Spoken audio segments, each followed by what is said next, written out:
To be elected to office, there's a whole process which we'll discuss in this section. First, candidates must win a primary election. This dates back to the 1960s and the 1970s. Today, voters can choose candidates, but it used to be that candidates would be chosen by party officials in secret deals in smoke-filled back rooms. Woodrow Wilson tried to put an end to this secret treaties between nations, something that was common before World War I, with his 14 points. But ironically, even the Versailles Treaty negotiated to end war was debated in secret. It was signed in the stunning Hall of Mirrors in the Palace of Versailles. And the Palace of Versailles was expanded by King Louis XIV, and it was the main chateau of Louis XVI, a Renaissance king, who played a significant role in the American Revolution.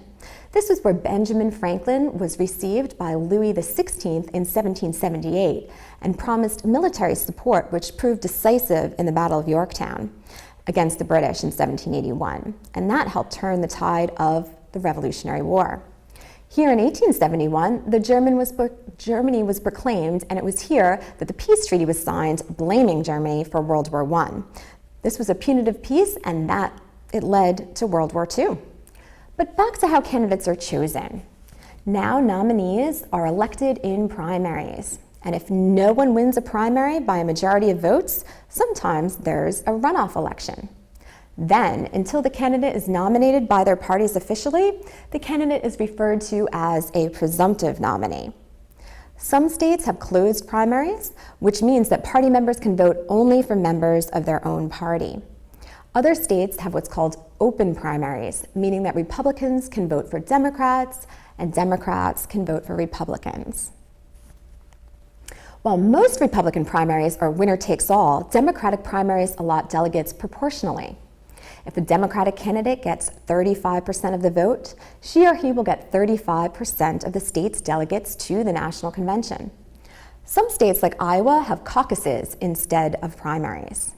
In caucuses, locals select delegates to county meetings and the delegates back a particular candidate.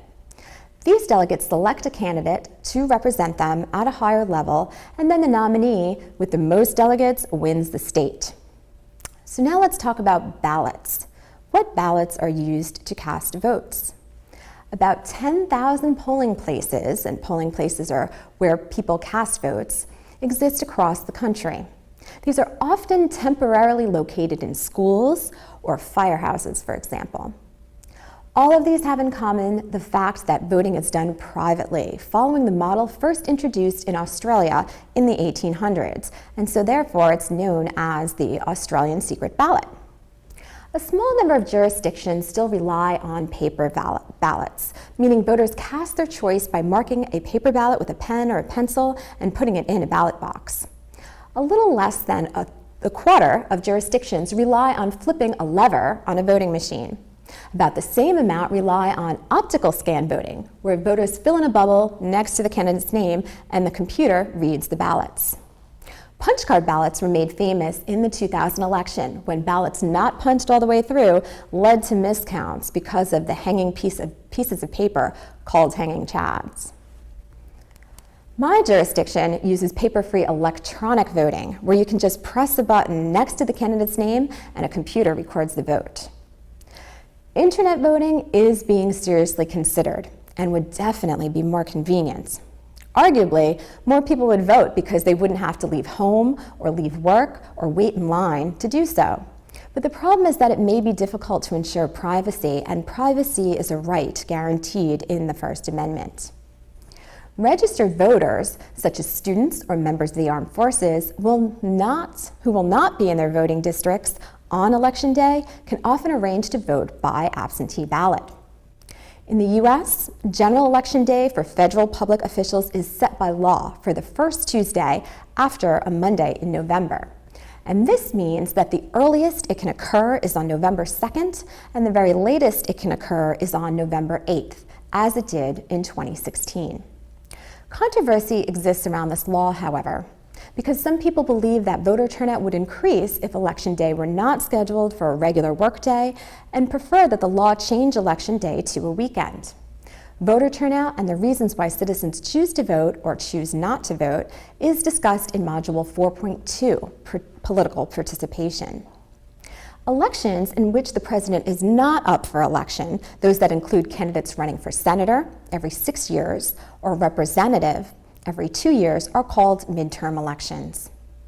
Throughout the 20th century, the party of the president typically lost seats in Congress, regardless of whether the president was a Republican or a Democrat. Unlike members of Congress who are elected directly by the people, in a winner-takes-all system where the winner of a district gets all the electoral votes, the president is elected indirectly.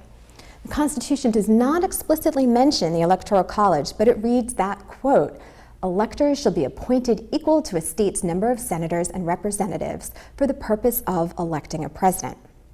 So actual votes for president are cast by the Electoral College, and each state's votes in the Electoral College.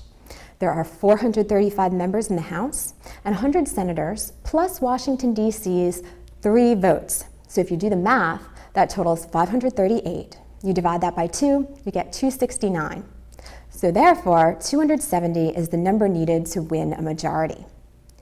Delegates of the Electoral College are pledged to vote the way their state voted, but sometimes there's a faithless elector who will vote for a candidate other than the one she or he is pledged to. This has never changed the result of an election. The winner of the Electoral College also usually wins the popular vote. In the event that a single candidate does not get a majority of electoral votes, the House of Representatives decides the outcome. This last happened in the presidential election of 1824, when Andrew Jackson received more Electoral College votes and more popular votes than John Quincy Adams. But since Jackson did not win a majority of the Electoral College votes, the decision went to the House of Representatives, and the House of Representatives declared John Quincy Adams the winner. But don't feel too badly for Andrew Jackson. He went on to win the next 2 presidential elections.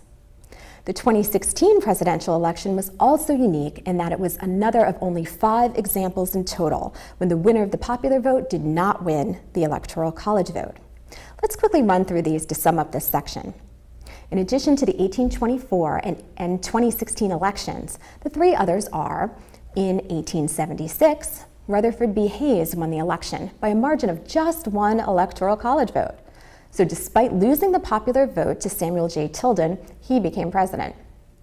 In 1888, Benjamin Harrison received 233 electoral votes to Grover Cleveland's 168, winning the presidency. But Harrison lost the popular vote by more than 90,000 votes. In 2000, George W. Bush was declared the winner of the general election and became the 43rd president, but he didn't win the popular vote either. Al Gore holds that distinction, garnering about 540,000 more votes than Bush. Keep viewing this as often as you need to, and go through the readings and do the questions.